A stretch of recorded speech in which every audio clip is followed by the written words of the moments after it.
नमस्कार, स्वागत है आपका संवाद 365 में। आपके साथ मैं हूं दिग्विजय सिंह चौहान। हाजिर हूं उत्तराखंड की खबरों को लेकर। आइए नजर डालते हैं उत्तराखंड में क्या कुछ खास चल रहा है, क्या कुछ उत्तराखंड की खबरें हैं।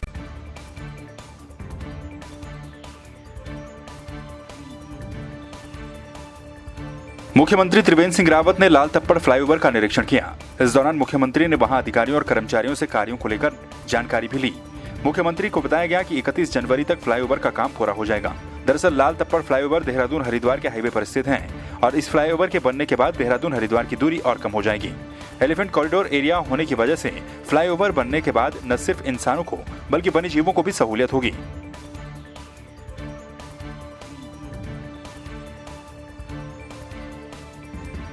मुख्यमंत्री त्रिवेंद्र सिंह रावत ने शनिवार को मुख्यमंत्री आवास स्थित जनता दर्शन हॉल में उच्च शिक्षा विभाग के द्वारा राष्ट्रीय युवा चेतना दिवस और नेताजी सुभाष चंद्र बोस की जयंती के मौके पर आयोजित राज्य स्तरीय निबंध प्रतियोगिता के विजेताओं को पुरस्कृत किया।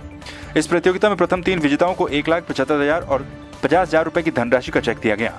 DWT कॉलेज की छात्रा सौम्या पहले, DOV PG कॉलेज के छात्र उज्जवल शर्मा दूसरे और बाल गंगा महाविद्यालय सेंदुल केमर की छात्रा अंजलि मंगई तीसरे स्थान पर रहीं।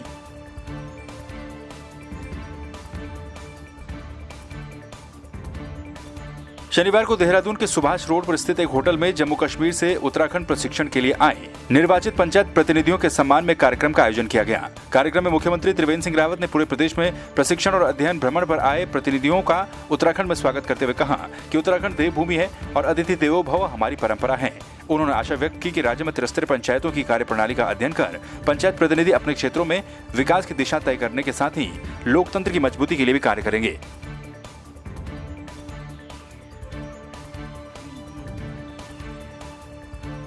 सीएम त्रिवेंद्र सिंह रावत ने हरिद्वार पहुंचकर कुंभ कार्यों का जायजा लिया, जहां मुख्यमंत्री कुंभ कार्यों की निर्माण गति से संतुष्ट नजर आए। उन्होंने कहा कि हरिद्वार कुंभ की विधिवत शुरुआत बहुत बेहतरीन तरीके से होगी। साथ ही कोरोना के कारण जो बाधाएं आई हैं, उसके बावजूद भी कुंभ मेले के निर्माण कार्य कम समय पर हो गए। सीएम त्रिवेंद्र ने कहा कि ये कुंभ मेला बेदाग होगा और सभी की आकांक्षाएं पूर्ण होगी। निरीक्षण के दौरान मुख्यमंत्री के साथ शहरी विकास मंत्री मदन कौशिक, मुख्य सचिव ओम प्रकाश, कुंभ मेला अधिकारी दीपक रावत, IG कुंभ संजय गुंजाल और हरिद्वार के जिलाधिकारी C रविशंकर और SSP सेंथिल अवधय कृष्णराज भी मौजूद रहे। जो ये काम है जो 15 फरवरी तक कंप्लीट हो जाए, सारे स्थल उस पर जो सुविधाएं चाहिए वो सुविधाएं उस पर उपलब्ध कराई जा रही हैं। कुंभ के विधिवत शुरुआत बहुत बेहतर तरीके से होगी। साफ कुंभ होगा, स्वच्छ कुंभ होगा। कोविड के कारण जो बाधाएं आई उसके बावजूद सारे काम ये समय पर हो रहे हैं।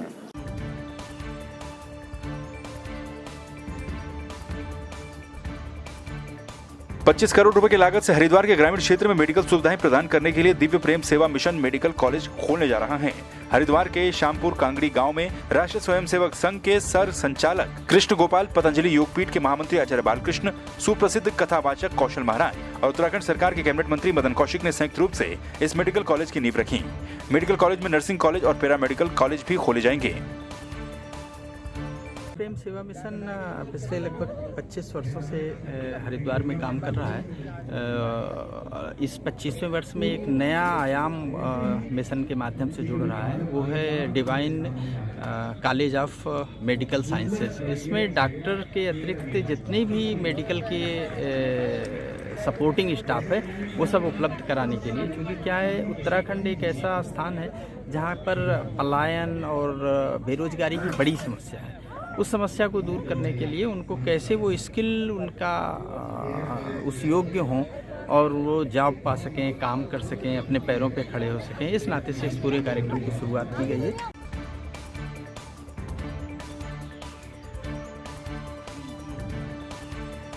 भूपतवाला स्थित आत्म योग निकेतन धाम आश्रम में आयोजित संत सम्मेलन में महामंडलेश्वर आचार्य महेशानंद सरस्वती महाराज ने श्रद्धालुओं और भक्तों को संबोधित किया। उन्होंने कहा कि ब्रह्मलीन स्वामी आत्मानंद सरस्वती महाराज एक दिव्य पुरुष थे, जिन्होंने संपूर्ण विश्व में सनातन धर्म और भारतीय संस्कृति का प्रचार प्रसार किया। षड दर्शन साधु समाज के जितने भी आश्रम हैं, सभी आश्रमधारी के महंत और आश्रम में निवास करने वाले सभी संत और महामंडलेश्वर वृंदाए अगले दिन जितने सारे मंडलियां हैं, विरक्त मंडलियां 12, 12 की 12 वृत्त मंडलियाँ आई और उसके बाद में अगले दिन सभी विद्वान ब्राह्मण और हरिद्वार के पंचपुरी के जितने भी ब्राह्मण पढ़ने वाले बच्चे हैं संस्कृत के और उनके प्राध्यापक वर्ग तथा कर्मकुरांडी ब्राह्मण वृंद आए।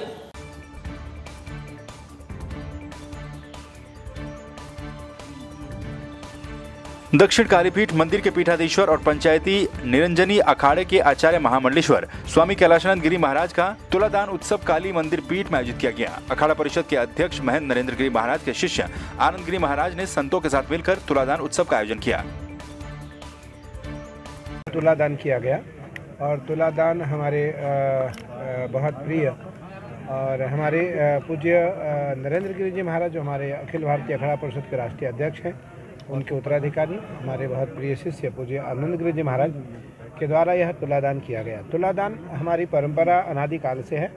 तुलादान का अर्थ होता है कि सभी जो हमारे कार्य हुए वह कार्य निर्विघ्न पूरे हुए और वह कार्य निर्विघ्नता पूर्वक राष्ट्र में, समाज में और देश में चिरकाल तक चलता रहे, किसी प्रकार का कोई विघ्न ना आए। की वह परंपरा है जिससे हम किसी भी शुभ कार्य के पूर्ण होने पर विधिवत करते हैं, जिससे समाज के प्रत्येक वर्ग तक उस खुशी को पहुंचाया जा सके। पूज्य चरण श्रेष्ठ सबसे युवा उम्र में आचार्य पीठ पर अभिषिक्त हुए हैं। आचार्य पीठ वह भी पंचायती श्री निरंजनी अखाड़े की आचार्य पीठ पे आपका अभिषेक हुआ है। ये बहुत बड़े गर्व की बात है और हरिद्वार के लिए बड़े गौरव की बात है, हम संत समाज के लिए बड़ी गौरव की बात है। इसलिए हम युवा संतों ने राजेंद्र दास जी महाराज, लोकेश दास जी और तमाम युवा प्रयाग के यहाँ के हरिद्वार के युवा संतों ने मिलकर के पूज्य चरण के आज तुलादान का उत्सव किया। निरंजनी अखाड़े में सर्वोच्च पद पर महाराज जी को आसीन किया गया है और पहले से भी महाराज जी काफ़ी प्रसिद्ध हैं यहाँ पे, चूँकि मंदिर के अध्यक्ष हैं यहाँ पर काली माता के। तो महाराज जी यही उम्मीद करते हैं, क्या कहते हैं, अच्छा कुंभ कराएं। और अब चूँकि निरंजनी अखाड़े के जो श्री महंत श्री नरेंद्र गिरी जी वो राष्ट्रीय अखाड़ा परिषद के अध्यक्ष भी हैं और आप चूँकि अखाड़े से जुड़े हैं और सर्वोच्च पद पर हैं, तो अखाड़े की तरफ से मतलब अच्छा से अच्छा कार्य कराया जाए कुंभ के विषय में और अच्छा कुंभ कराया जाए। आज 5 तरीके से तुलादान किया गया, मिठाई से किया गया, फूल से किया गया, सब्जी से किया गया है और फलों से किया गया है।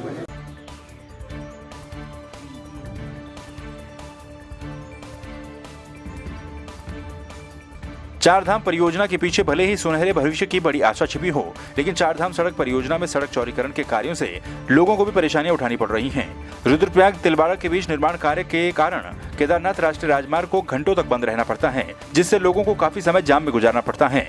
सबसे ज्यादा दिक्कत मरीजों और एम्बुलेंस को हो रही है। यह है कि 15 मिनट से ज़्यादा नहीं होना चाहिए। 15 मिनट। अभी कितने देर रुकते हैं? अभी कभी तो 1 घंटा भी लग जाता है।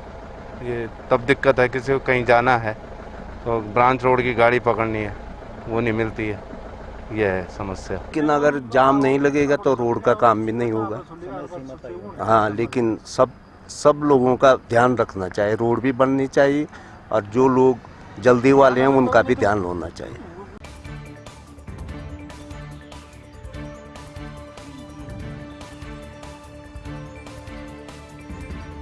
टिहरी जिले के श्रीदेव सुमन बादशाही थौल में विश्वविद्यालय प्रशासन के द्वारा एक नई पहल की गई है। विश्वविद्यालय में अधिकारियों कर्मचारियों के द्वारा अब सुबह 10 बजे से शाम 6 बजे तक कार्य किया जा रहा है।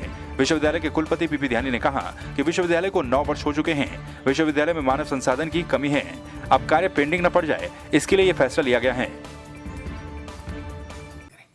आज हमारे पूरे देश में या प्रदेश में 10 से 5 बजे का समय निर्धारित है कर्मचारियों के लिए। ये श्रीदेव सुमन उत्तराखंड विश्वविद्यालय पूरे देश में और पूरे राज्य में ऐसा विश्वविद्यालय है जिसने कि 10 बजे से शाम के 6 बजे तक कार्य करना शुरू किया है। और देखिए, आप घड़ी देखिएगा, 5:45 हो रहे हैं शाम के, और हमारे सारे अधिकारी कर्मचारी दैनिक वेतनभोगी कार्य कर रहे हैं और विश्वविद्यालय को उत्कृष्ट बनाने की हम सब ने ठानी है। हम कार्य करेंगे, करते रहेंगे।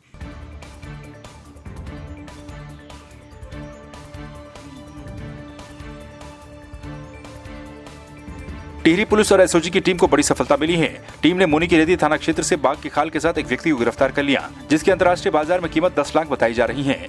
एसएसपी ने बताया कि पौड़ी निवासी 55 वर्षीय प्रकाश बाघ की खाल मुनि की रेती में किसी बाबा को बेचने जा रहा था, जिसे पुलिस ने पकड़ दिया। नशे, शराब और वन्य जीव तस्करी के खिलाफ बृहद छापेमारी का अभियान जारी, जिस क्रम में एसओजी को एक बड़ी सफलता प्राप्त हुई है। एक गुलदार का खाल तस्करी करते हुए हमारे द्वारा एक अभियुक्त पकड़ा गया, जिसका नाम प्रकाश पुत्र श्री घनश्याम, और इनके द्वारा बताया गया है कि तंत्र मंत्र के लिए बाबाओं को सप्लाई किया करते थे और अंतर्राष्ट्रीय बाजार में इसकी अनुमानित लागत लगभग 10 लाख रुपए बताई जाती है।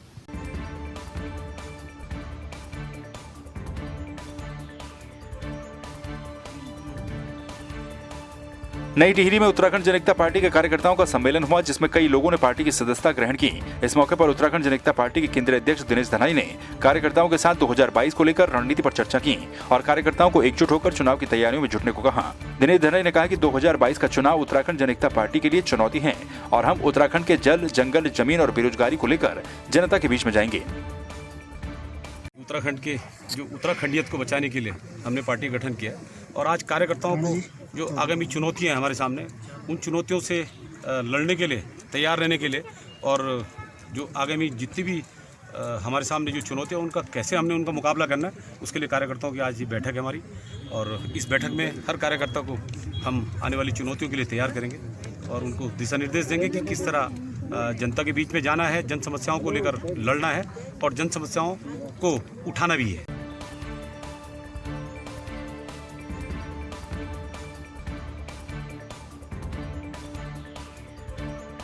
टिहरी में वानिकी महाविद्यालय रानीचौरी में कार्यरत उपनल कर्मचारियों का आंदोलन कुलपति के आश्वासन के बाद स्थगित हो गया। पिछले कुछ दिनों से अपनी 6 सूत्रीय मांगों को लेकर उपनल कर्मचारी धरने पर बैठे थे। लिखित आश्वासन के बाद अब कर्मचारियों ने अपना धरना स्थगित कर दिया है।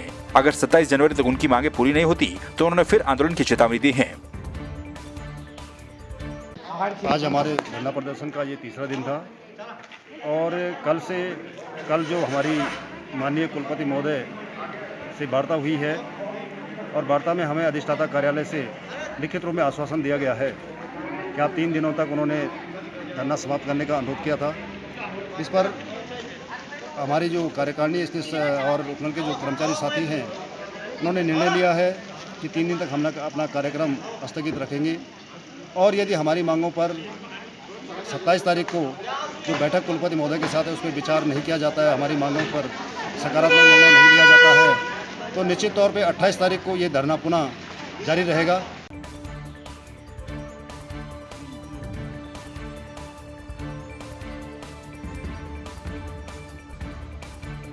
अपने 4 दिवसीय गढ़वाल दौरे के दौरान श्रीनगर पहुंचे विधानसभा अध्यक्ष प्रेमचंद्र अग्रवाल ने कमलेश्वर मंदिर में पूजा अर्चना की। इसके बाद GMVN गेस्ट हाउस पहुंचकर पार्टी कार्यकर्ताओं के साथ मुलाकात भी की। उन्होंने कहा कि वो आगामी 26 जनवरी को भराड़ीसैंण में गणतंत्र दिवस का पर्व मनाएंगे। अग्रवाल ने कहा कि वो इस बार अपने वाहन से गैरसैंण तक का सफर तय कर रहे हैं। इस बीच रास्ते में रुक रुक कर जनता से संवाद भी कर रहे हैं। आज से मैं 4 दिन के अपने गढ़वाल प्रवास पे जा रहा हूँ और बीच बीच में जिस प्रकार से कार्यकर्ताओं से मिलना और जो भी मेरे बीच में समस्या आ रही है उसको भी मैं अपनी तरफ से देखा हूँ। और इसके साथ साथ जो मेरा मुख्य उद्देश्य है वो हमारा गैरसैंण में जो होने वाला बजट सत्र है और बजट सत्र किसी भी सरकार का बहुत ही महत्वपूर्ण सत्र माना जाता है। और आपको जानकारी होगी, इससे पहले भी पहली बार उत्तराखंड के इतिहास में पहली बार बजट सत्र मेरी कार्यकाल में भराड़ीसैंण में हुआ था। लेकिन ग्रीष्मकालीन राजधानी घोषित होने के बाद माननीय मुख्यमंत्री जी ने निर्णय लिया है, सरकार ने निर्णय लिया है कि इस बार का बजट सत्र भी वहां पे होगा।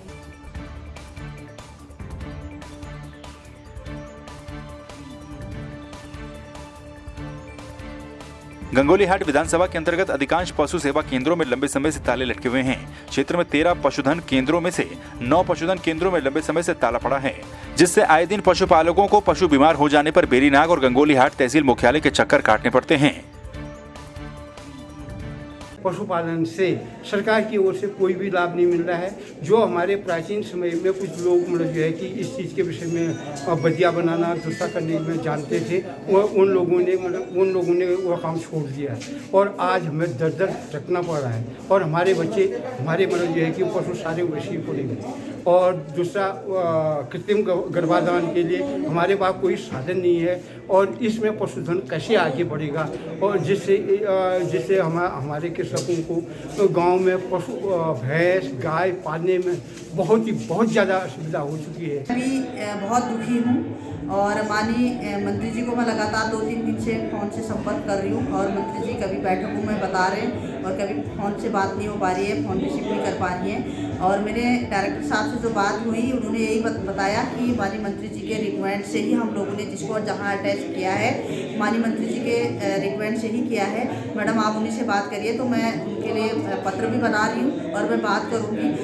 देखिए सरकार जो आज पशुधन को बढ़ावा दे रही है और मेरे यहाँ अगर सारे डॉक्टरों का इस तरह से ट्रांसफ़र होता रहेगा तो आने वाले समय में जनता को बहुत नुकसान हो सकता है। वो से स्थिति पूरे जनपद में है। हमारे पास जितने वेलनेस सेंटर हैं उसमें से 35% उसमें भरे हुए हैं, बाकी खाली हैं। 86 पद में से 30 भरे हुए हैं, 56 पद हमारे पास खाली हैं। बार बार जो है लिखते जा रहे हैं क्योंकि अभी कम पोस्टें निकलती हैं। तो हमारे यहाँ के पूरे उत्तराखंड में ही पशुधन प्रसार पशु सेवा केंद्र की स्थिति यही है। पशु सेवा केंद्र में जो पशुधन प्रसार अधिकारी आते हैं वो बहुत कम निकल पाते हैं।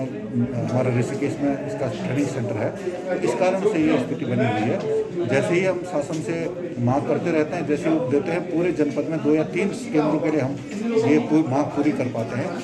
अब सरकार की योजना है कि हम गांव में जो बेरोजगार युवक हैं उनको भी EI की ट्रेनिंग कराएं।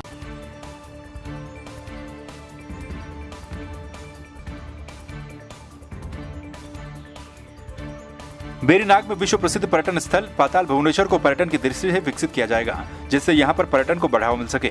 ब्लॉक प्रमुख विनीता वाफिला की अध्यक्षता में हुई बैठक में ये फैसला लिया गया। बैठक में SDM अभय प्रताप सिंह भी मौजूद रहे। ब्लॉक प्रमुख विनीता वाफिला ने सभी लोगों के आपसी सहयोग से पर्यटन को बढ़ावा देने की बात कही। उद्देश्य था कि सुंदरीकरण, और जो कि पूरी मीटिंग के बाद SDM सर और भी विभाग के पूरे सभी लोगों के साथ बहुत ही पॉजिटिव रहा और उम्मीद करते हैं कि जल्द से जल्द इस पे एक्शन होगा और यहाँ की उन्नति के लिए हम आगे बढ़ेंगे। प्रसिद्ध पर्यटक स्थल पाताल भुवनेश्वर का पूरे प्रशासन के साथ में यहाँ का भ्रमण किया और यहाँ की समस्याओं को सुना और जो भी समस्याएं यहाँ स्थानीय स्तर पर बताई गई हैं उनका कैसे हल हो और कैसे यहाँ लोगों को ज़्यादा उनकी आय बढ़े, इस विषय पर चर्चा की है। और मेन सबसे ज़्यादा समस्या थी यहाँ पर सौंदर्यीकरण की थी और साफ़ सफाई की थी। तो उस विषय को लेकर हमने चर्चा की और जितने भी ब्लॉक स्तर से जो भी यहाँ कार्रवाई हो सकती है, जो भी हम यहाँ सुविधाएं दे सकते हैं वो हम पूरा करेंगे।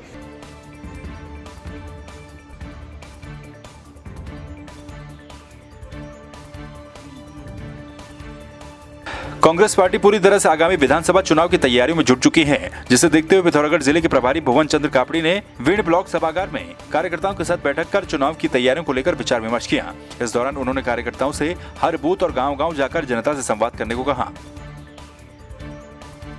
2022 फरवरी में चुनाव हमारे प्रदेश में हो जाएगा और पिछले 5 सालों में भारतीय जनता पार्टी ने कुछ 4 सालों में कुछ काम नहीं किया है। तो आज हमारे प्रदेश की तरफ से मुझे पिथौरागढ़ जिले का प्रभारी बनाया गया है ताकि आने वाले समय के लिए हमारे संगठन की क्या रणनीति होगी, आने वाले चुनाव की तैयारी के लिए बूथ कमेटियों की तैयारी कैसे होगी, कैसे हमारे वार्डों की और ग्राम सभा की ज़मीनी स्तर पर तैयारी होगी और संगठन कैसे इस काम को करेगा, इस सब जिम्मेदारियों के साथ हम लोगों को पूरे प्रदेश में सभी जिलों के और विधानसभाओं के प्रभारियों को बनाकर भेजा है। उसी सिलसिले में मुझे